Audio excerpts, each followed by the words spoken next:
여러분은 오늘 그 두 말씀 중에 어떤 걸 여러분들이 더 잘합니까? 너희는 세상의 빛이다. 예수님이 나는 세상의 빛이다. 이 두 말씀 중에 어떤 말씀이 여러분에게 더 친숙합니까? 아무것도 친숙하지 않아요? 다행이네. 친숙함의 폭력이라는 단어가 있습니다. 제가 아마 종종 사용했을 텐데요. 그것하고 친구가 되는 표현이 하나 있는데, 그 친숙함은 enemy of awe, enemy of wonder, 경외, 깜짝 놀라니까 감탄의 원수다. 너무 친숙하니까 감탄을 안 해. 네? 너무 계속 잘해주니까 감격이 없어. 그러려니 하고. 우리가 그런 그 위험성에서 벗어나야 되는데, 여러분 태양을 보고 감탄합니까? 감탄 안 합니까? 감탄 안 하죠. 꼭 1년 중에 그 연초나, 그러니까는 새해 1월 1일에 해 뜨는 거 보고 오 이래. 평범한 해를 즐겨. 평범한 해를. 예? 평범한 게 더 위대한 거예요. 그렇지 않습니까? 평범한 걸 누려야 매일 삶을 위대하게 살 수 있는데요. 이 말씀은 오늘 정말 우리가 생각을 많이 해야 되는 말씀인데, 적어도 복음서에 예수님이 어떻게 소개됐는지, 빛과 관련해서, 그리고 사도행전의 빛과 관련해서 어떻게 소개됐는지, 바울서신의 빛과 관련되어 예수님이 어떻게 소개됐는지를 알면, 오늘 이 본문의 예수님이 그를 부정적으로 생각하는 사람들에게 내가 세상의 빛이니 나를 따르는 자는 어둠 가운데 결코 행하지 않고 생명의 빛을 얻으리라는 이 말씀이 얼마나 좀 새롭고 충격적인 말씀이라는 것을 오늘 여러분들에게 머리를 깨틀든가 말든가 한번 각인하도록 할 생각을 하고 있습니다. 저에게도 이 말씀이 새롭다고 생각하진 않았고요. 그리고 어제 그 새벽 예배 끝나고 우리 나눔을 위한 그 어른 그룹들 리더를 만드는 그런 과정에 이 말씀을 가지고 나눔을 했어요. 그런데 재미난 것 중에 하나는 대부분이 이게 새롭게 안 느껴진다는 거예요. 예수님이 비친 거 모르는 사람이 누가 있어요? 네? 우리가 세상에 빛이라는 거 누가 몰라요? 다 알죠? 그래서 내가 실수했나?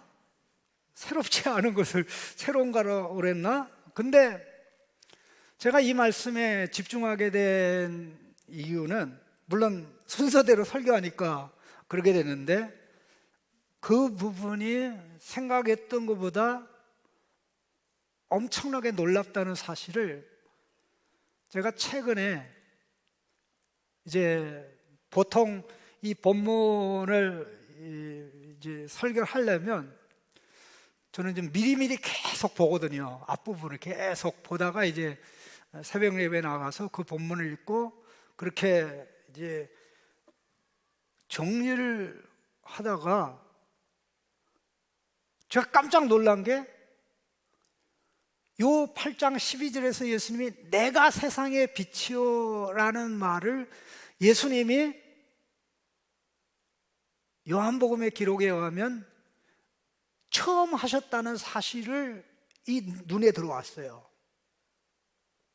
제가 좀 둔하다고 그랬잖아요.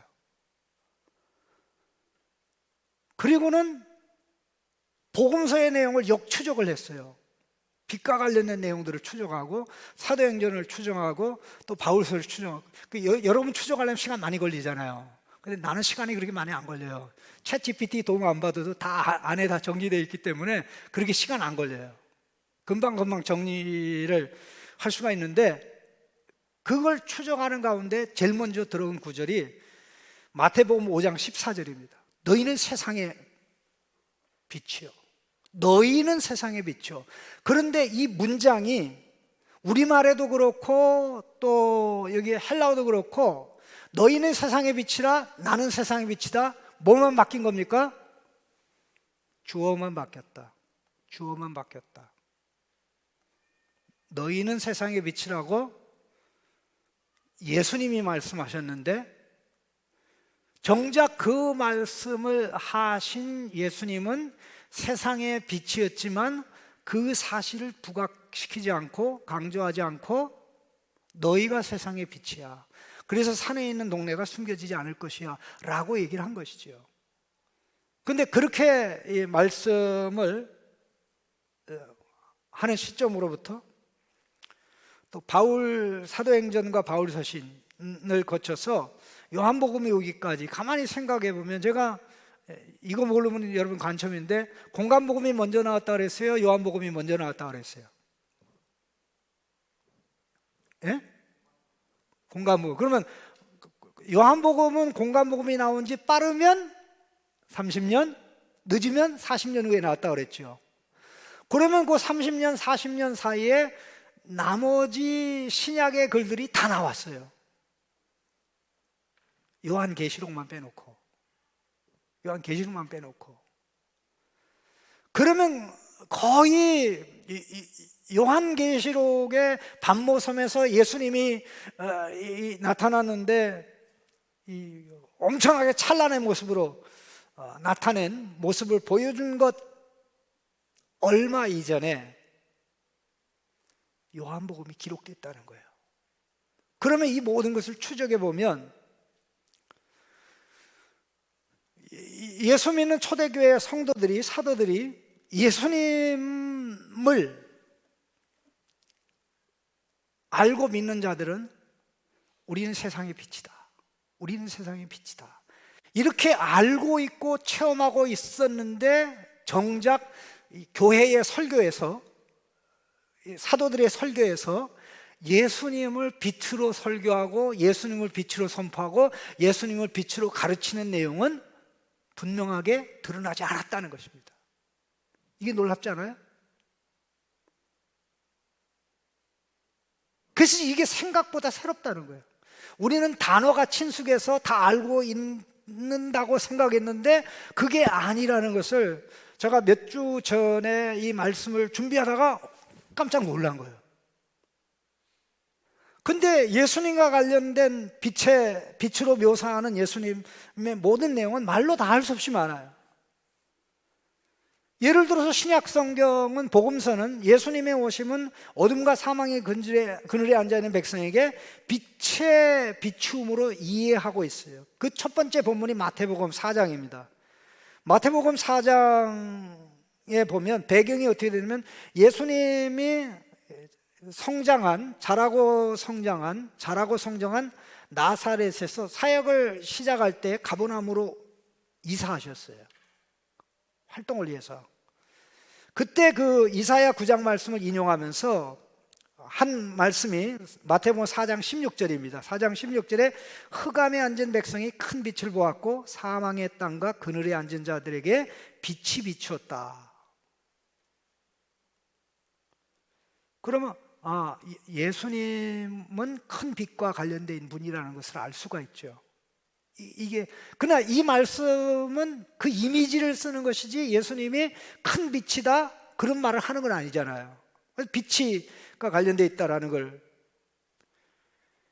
이미 예수님의 오심은 빛과 관련되어 있다는 것을 가장 보여준 게, 오늘 본문의 기록보다도 더 이전의 기록인 세례자 요한이 태어났을 때 아기를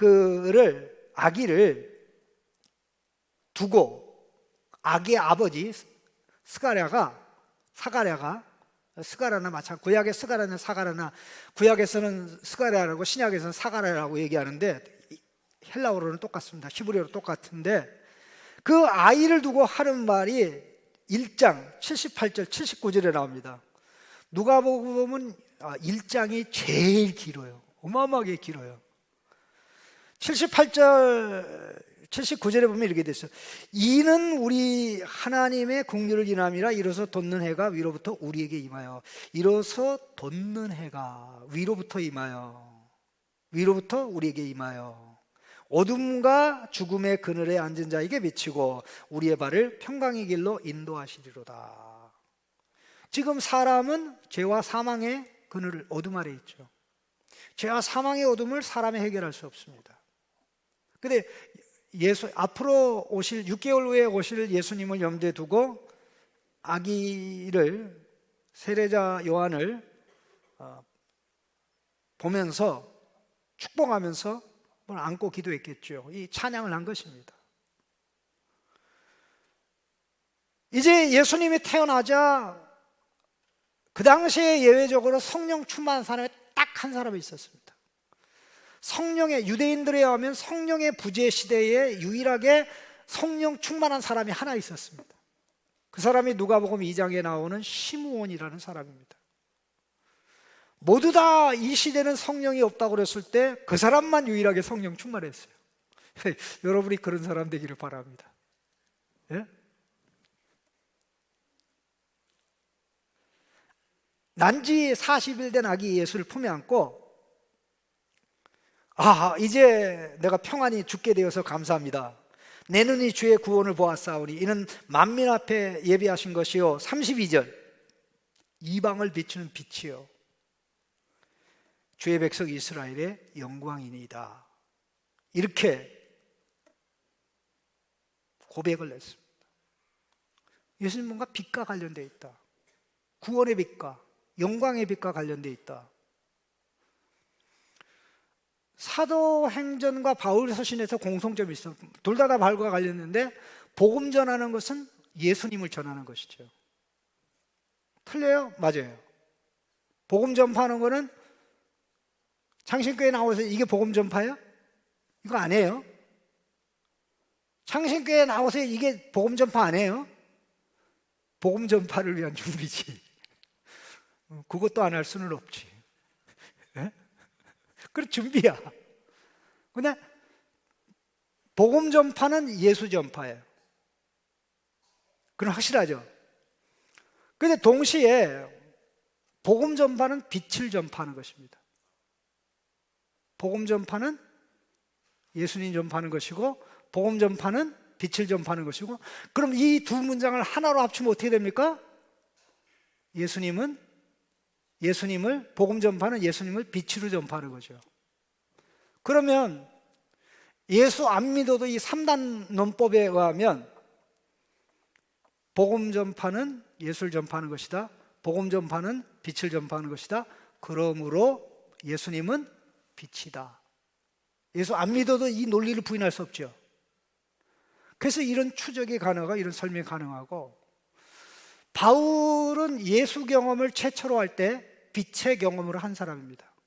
다메섹으로 유대인들이 가장 많이 피신하여 살던 굉장히 그 당시에 고대 도시로서는 너무나 위대한 도시인데, 예수 믿는 사람 체포하여 죽이려고 재판 자리에 서게 하려고 가다가 성문이 눈앞에 보이는 지점에서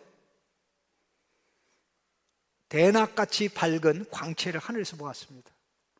그게 사도행전 9장, 22장, 26장에 나옵니다. 여러분 성경을 재미나게 읽으려면 이게 9장의 이 바울의 개종 기록이 9장, 22장, 26장에 있는데 9장의 기록하고 22장의 기록하고 26장의 기록을 보면 조금씩 다른데 빛에 관한 묘사가 다 달라요. 다 달라요. 근데 9장은 빛에 관한 묘사가 약간 희미해요. 22장에 가서는 더 밝게 나와요. 그 다음에 26장에 가서는 가장 밝게 나와요. 그래서 26장에는 어떻게 나오는 거 아니? 정오의 태양보다 밝은 빛을 보았다라고 해요.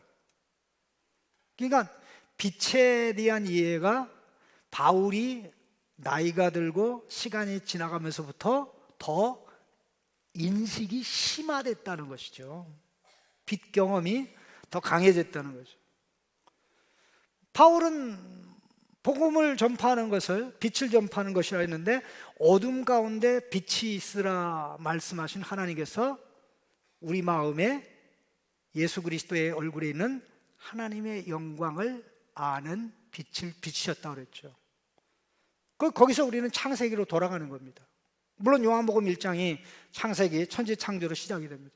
여러분, 하나님께서 태초에 천지를 창조하셨다라고 말씀하고 3절에는 하나님이 빛이 있으라 하시니 빛이 있었고 이렇게 되는데, 그러면 1장 1절에 태초에 하나님이 천지를 창조하시니라고, 1장 3절에 하나님이 빛이 있으라니 빛이 있었고 하나님 빛을 보시니 보기에 좋았더라, 저녁이 되고 아침이 되니 첫째 날이더라. 이 말씀할 때 그 태초하고 첫째 날 사이에 얼마나 시간 간격이 있을까요? 간격이 있는 건 분명한데 정확하게는 몰라. 그러나 제일 중요한 것은 하나님이 이 우주 만물의 중요한 인프라를 놓으신 것을, 그 모든 피조물의 그야말로 이게 메가 인프라죠. 어마어마한 인프라니까. 그 인프라를 태초에 하나님이 만드셨는데, 그날이 창조의 첫째 날이 아닙니다.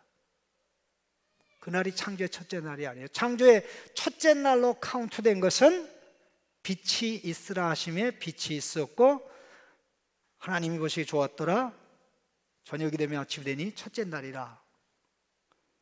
빛의 창조로부터 모든 존재가 의미 있는 활동을 하게 되고 움직이게 되는데, 첫째 날 빛의 창조와 넷째 날 태양, 주강, 야강.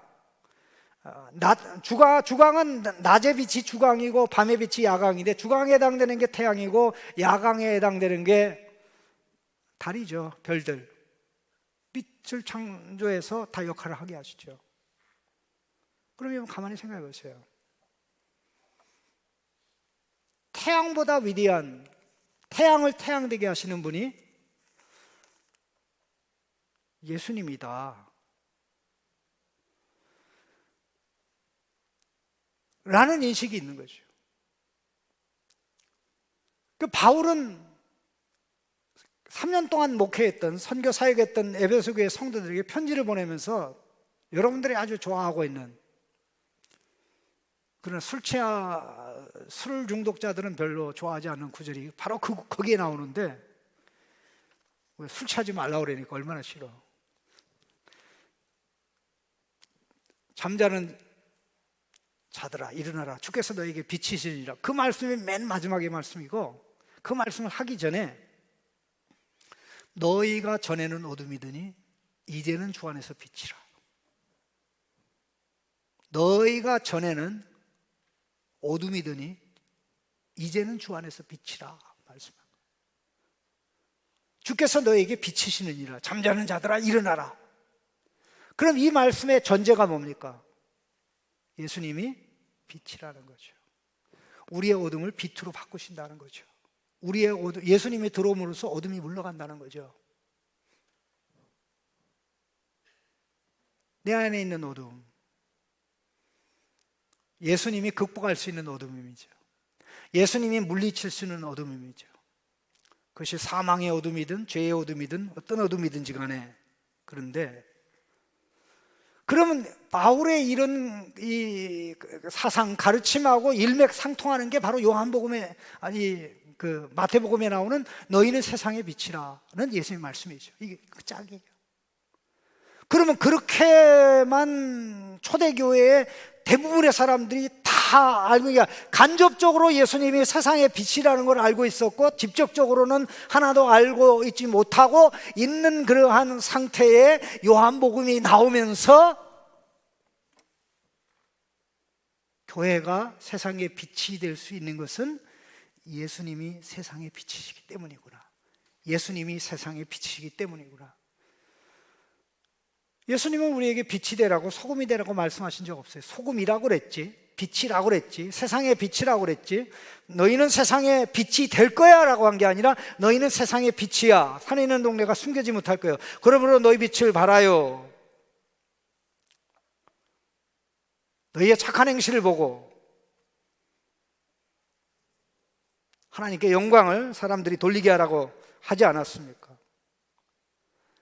그래서 이 말씀이 어마어마한 말씀이라는 거예요. 다른 거 다 기억 못 하더라도 우리가 빛으로 살아야 된다는 거는 너무나 분명하죠. 확실하죠. 그러면 누가 우리를 빛으로 살게 합니까? 빛이신 예수님이. 그러면 예수님을 세상의 빛, 생명의 빛으로 누리지 않고 세상의 빛으로 살 수 있을까요? 없을까요? 물어봅시다. 나는 밥을 안 먹고도 배부를 수 있다. 배부른 척은 할 수 있죠. 예? 나는 예수를 먹고 마시고 누리지 않아도 예수 냄새, 왜? 예수 냄새 풍기는 게 이게 세상 빛으로 사는 거거든요. 내가 왜 이 세상에서 매갈이 없이 어둠족처럼 살아가는 이유가 뭔가? 생명의 빛, 세상의 빛 예수님을 알고 체험하고 누리는 일이 제대로 안 돼서 그런 거죠. 생명의 빛, 세상의 빛 예수님을, 그러니까 세상의 빛이라는 것은 빛이 비치는 범위를 얘기하는 것이고, 빛이 비치는 대상을 얘기하는 것이고, 그 빛의 비침을 받을 때 일어나는 역사가 생명의, 그래서 이제 세상의 빛, 생명의 빛 이렇게 얘기하고, 이 두 문장을 합쳐서 세상의 생명빛, 그렇게 나간 겁니다.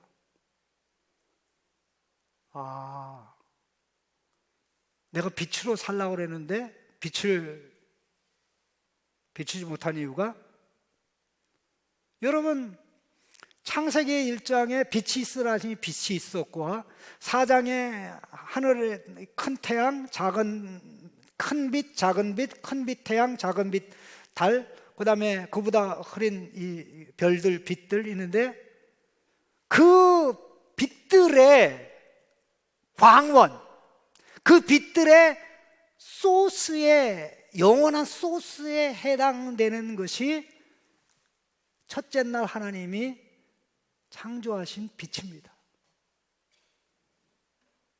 그러니까 태양이 자체 발광하는 게 아니고, 달이 자체 발광하는 게 아니고, 별들이 자체 발광하는 것 같지만 우리가 모르는 원리에 의해서 빛을 받는 거예요. 그 어마어마한 빛의 소스가 누굽니까? 예수님이잖아요. 예수님. 우리는 요한복음의 기록을 통해서 이걸 비로소 발견하는 거예요. 그래서 우리가 친숙하게 알고 있는 것을 생각하지 않고 가면 아무것도 아닌 것 같지만, 이것을 곰곰이 씹고 생각하고 사유하고 생각하면 이거는 참 놀라운 것이다. 우리가 정말 피상적으로 알고 있는 그런 것들이 아무것도 아닌 것 같지만, 다시 한번 요한복음 1장으로 가서 보면 이런 얘기입니다. 1장 3절에 보면 모든 것이 그로 말미암아 지은 바 되었으니 지어진 것이 그가 없이는 지어진 것이 하나도 없느니라. 피조물이 다 말씀에 의해서 지어졌는데 하나도 피조물 중에 그에 의해서 지어지지 않은 것은 없다. 근데 그 말씀은 말씀 하나님, 아버지와 함께 말씀 하나님이 만물을 창조하셨는데, 그게 3절입니다. 그리고 4절에 그 안에 생명이 있었으니 이 생명은 사람들의 빛이라 그랬던 것입니다. 그 안에 생명이 있었어요. 여기 그는 누구를 가르칩니까? 말씀 하나님을 가르칩니다. 그럼 여기다 대신 대입을 합시다. 말씀 하나님 안에 생명이 있었으니.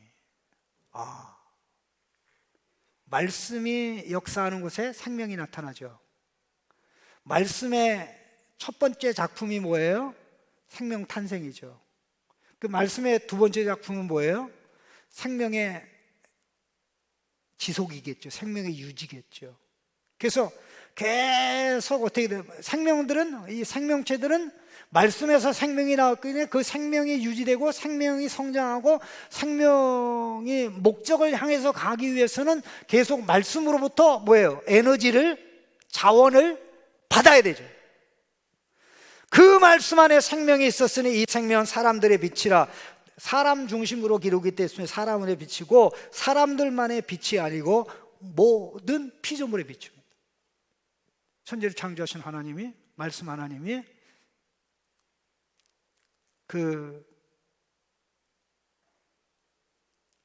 우주 만물을 기계처럼 만들고 자동 작동하게 만들고 내팽개친 하나님이 아니라 지금도 말씀으로 유지관리 보수하신다. 그 말씀 하나님이 사람들의 빛이라. 그러니까 그 하나님의 말씀을 배척하고 거부하니까 뭘 거부하는 겁니까? 빛을 거부하는 거죠. 생명을 거부하는 거죠. 그러니까 어떻게 됐으면 어둠으로 가죠. 사망으로 가죠.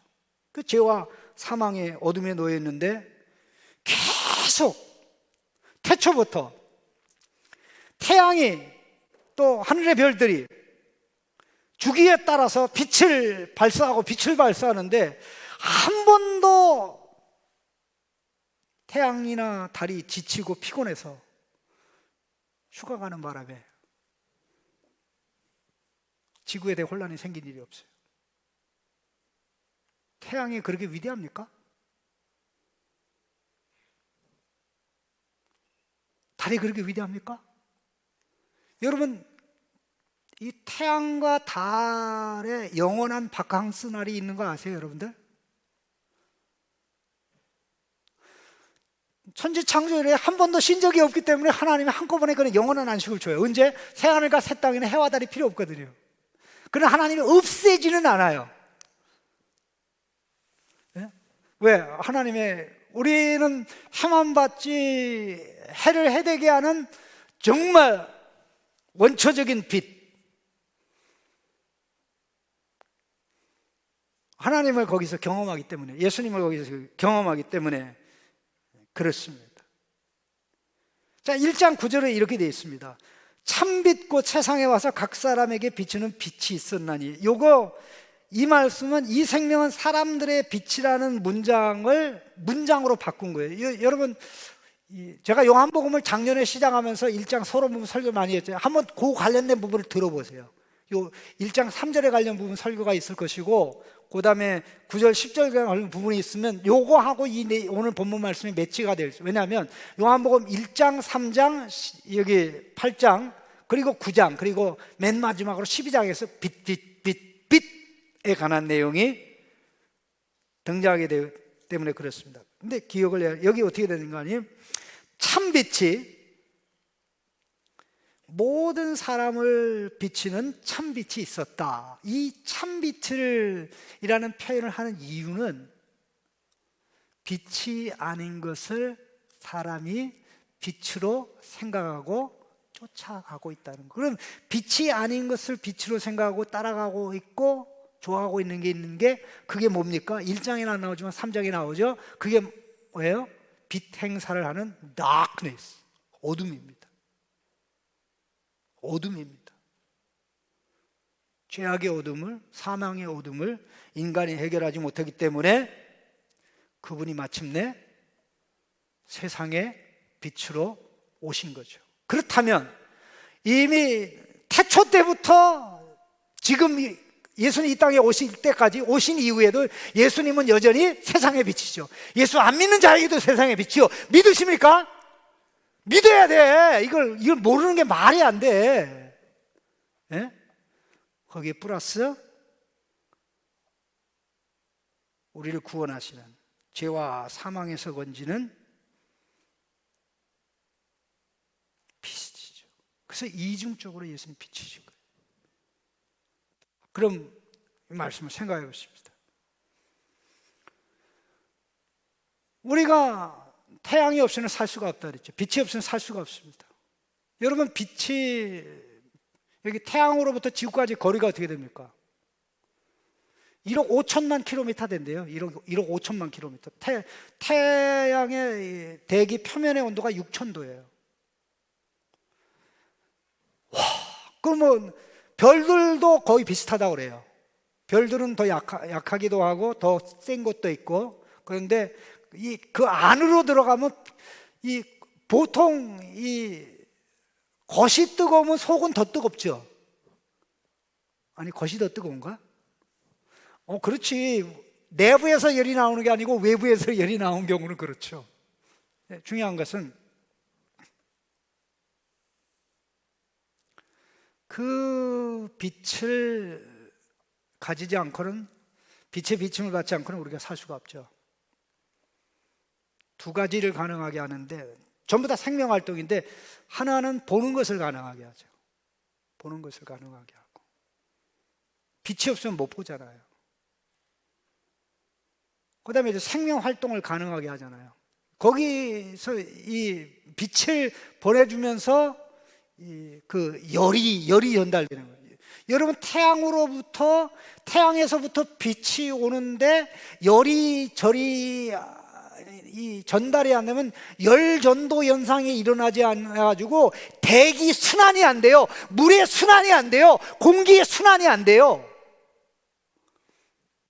태양이 비치는데 그 비침에 따라 온도가 올라가지 않으면 그대로 다 얼어 죽어. 태양이 하루라도 휴가를 가면, 10분이라도 하나님으로부터 휴가를 내면 죽어요. 그거보다 그만큼 필요한 게 예수님이에요. 예수님이에요. 여러분, 그 정도로 인석하십니까? 가슴에 손을 얹고 생각해 보세요. 나는 태양이 없이는 못 살아. 그러나 예수님 없이는 문제 안 돼. 예수님이 이 말씀을 했을 때 얼마나 참 안타깝습니까? 아멘해도 모자란 판인데, 당신 자기 자신에 대해서 증언한다고 너에 대해서 말하는 거니까 이거 틀리다고, 그거 투집하고 나오고, 이거 다음 주 설교 내용이야. 예? 예? 여러분, 제가 그랬잖아요. 얼마나 진부하냐고. 우리는 세상의 빛, 예수님 세상의 빛. So what? 예수님 말씀하십니다. 내가 세상의 빛이니 나를 따르는 자는, 제자죠. 믿고 따르는 자가 제자지 않습니까? 나를 따르는 자는 어두움 가운데 결코 행하여. 원문에는 그 어두움 가운데, 그 어둠이 어떤 어둠입니까? 죄와 사망의 어둠입니다. 죄와 사망의 어둠 가운데 행하지 않는다. 결코 행하지 않는다. 그러면 무슨 내용을 전제하는 겁니까? 예수님 없는 인생은, 예수님 없는 세상은 죄와 사망의 어둠 가운데 있다. 죄와 사망의 어둠 가운데 행한다. 이게 행한다는 게 활동한다라는 얘기입니다. 여기도 가고 저기도 가고 다 가는, 돌아다닌다라는 뜻이 페리파테오라고요. 페리파테오가 여기도 가고 저기도 가고 다 간다는, 그러니까 활동이잖아요. 여러분, 예수 안 믿는 스토아 철학자도요, 사도행전 17장에 보면 17장에 바울이 스토아 철학자의 말을, 시인의 그 시를 인용을 했는데, 우리는 그 안에서 살며 기도하며, 기도한다는 건 활동한다는 거예요. 우리는 그 안에서 살며 기도하며 존재하느니라. 그러므로 우리는 그의 자손이다. 이거 예수 안 믿는 어느 스토아 철학자가 한 말이에요. 바울은 그걸 인용하면서 내가 여러분들한테 가르치는데, 바로 그분이 제우스가 아니고 로고스가 아니고 천지를 창조하신 하나님이고, 하나님께서 그의 아들을 예수를 보냈다고 그렇게 이야기를 했던 것입니다. 죄의 어둠을, 죄의 무지를, 사망의 어둠을 빛 대신 예수님이 아니면 극복할 길이 없는 거예요. 내가 빛 예수님을 누리면 누릴수록 어떻게 됩니까? 내가 세상의 빛으로, 내가 세상의 생명으로 살아갈 수 있는 겁니다. 왜 그렇게 어둡습니까? 자, 한번 생각해 봅시다. 적용적 차원에서. 부정적인 말은 생명의 언어일까요? 사망의 언어일까요? 사망의 언어죠. 사망이, 내 안에 있는 사망이 표현되는 거예요. 모든 거 볼 때마다 삐딱선을 다 삐딱하게 봐요. 생명이 활동하는 거예요? 사망이 활동하는 거예요? 사망이 활동하는 거죠. 살릴래 살릴래라는 말하고 죽일래 죽일래 하는 게 이게 생명의 표현이에요? 사망의 표현이에요? 그건 몰라? 죽일래 죽일래 죽일래 이게 생명의 표현이에요? 사망의 표현이에요? 죽고 싶어 죽고 싶어 이게 사망의 표현이에요? 생명의 표현이에요? 멋지게 살고 싶어 멋지게 살고 싶어 내 마음대로 살고, 어떤 게 사망의 표현이야? 네? 내 마음대로 살고 싶어 이게 뭐의 표현이에요? 사망의 표현. 확실하지? 확실하지? 근데 예수 안 믿으면 몰라. 근데 예수 믿어도 몰라. 왜 그래요? 빛을 제대로 경험하지 않아서. 왜? 그 안에 생명이 있었으니, 중요한 게 이게 표현인데, 그 안에 생명이 있으니 그 안에 말씀 하나님 안에, 육신을 입기 전에도 그 말씀 하나님 안에 생명이 있고, 육신을 입은 다음에도 말씀 하나님이신 예수님 안에 생명이 있으니까, 예수 체험은 빛 체험인데, 예수 체험이 빛 체험이 되고 생명 체험이 되고 사랑의 체험이 되기 위해서는 예수 말씀을 체험해야 되는 거예요. 경험해야 되는 거예요. 누려야 되는 거예요. 그러니까 목사님 또 제자 훈련하라고. 나 지금 얘기 안 할게. 지금 내가 얘기 안 할게.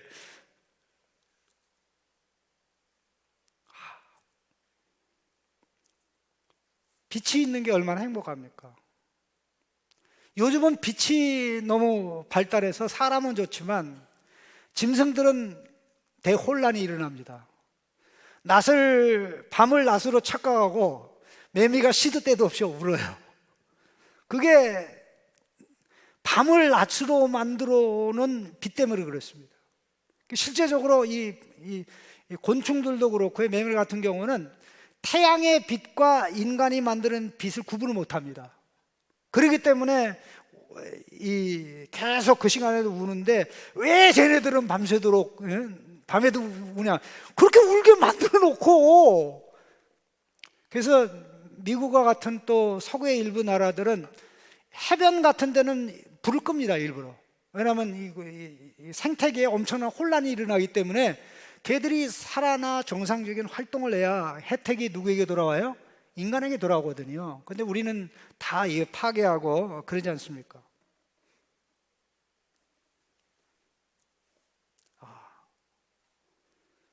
우리가 자연의 빛으로 예수님의 혜택을 받고 말씀 하나님의 혜택을 받아 누리면서 근본적으로 말씀을 떠나 죄와 사망을 받을 수 없는 어둠에 사로잡히는 어둠족.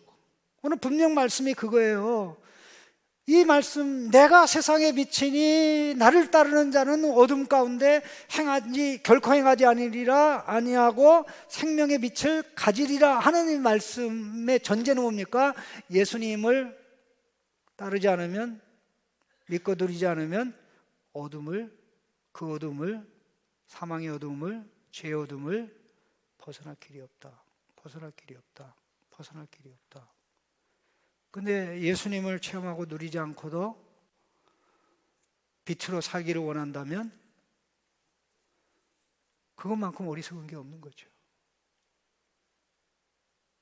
이게 그랬잖아요. 빛이 너무나 발달해서 우리는 밤에도 대낮처럼 삽니다. 그러니까 어떤 결과가 일어납니까? 낮에 일을 안 하고 자요. 그 낮에, 물론 직업상 그런 경우는 뭐 예외이지만 그렇지 않은 경우에도 밤을 낮처럼 살기 때문에 직업상 필요에 의한 것이 아닌 그런 사람들은 낮에는 낮이 밤이 돼요. 그렇게 살다 보면 이게 인간이 짐승화됩니다. 왜 짐승은 밤에 활동하거든요, 주로. 사람들이 퇴근하는 시간이, 거의 퇴근하는 시간이 짐승들이 출근하는 시간이거든요. 성경 보면 그렇게 돼 있어요. 난자는 해 뜰 때 일하러 나가고 어두울 때 나가는데, 사자는, 짐승들은 바로 해질무렵에 나와서 그 밤에 움직여요. 서로 이제 마주치지 않기 위해서 그런 부분인데, 그러니까 삶의 리듬이 깨지잖아요. 물론 하나님과의 관계가 깨지니까 뭐 깨진 건 당연한데, 우리가 그 말씀 안에 생명이 있었으니, 이 땅을 창조하신 생명의 빛, 또 창조한 피조물을 지탱하고 유지하는 생명의 빛, 세상의 빛, 그 예수님이 육신을 입은 말씀 하나님으로 오셔서 우리에게 생명의 빛이 되시는데, 그 예수님을 받아 누리는 만큼, 알고 누리는 만큼 세상의 빛으로, 생명의 빛으로 살 수 있다. 이거보다 소망스러운 게 어디 있습니까? 죽고 싶은 마음이 있을까요? 다 포기하고 던져버리고 싶은 마음이 있을까요? 내 인생 이렇게 어두워? 예수님이 내 안에 빛인데 어두울까요? 예수님이 내 안에 길인데 갈 길을 몰라서 이리 갈팡 저리 갈팡 할까요? 아니죠.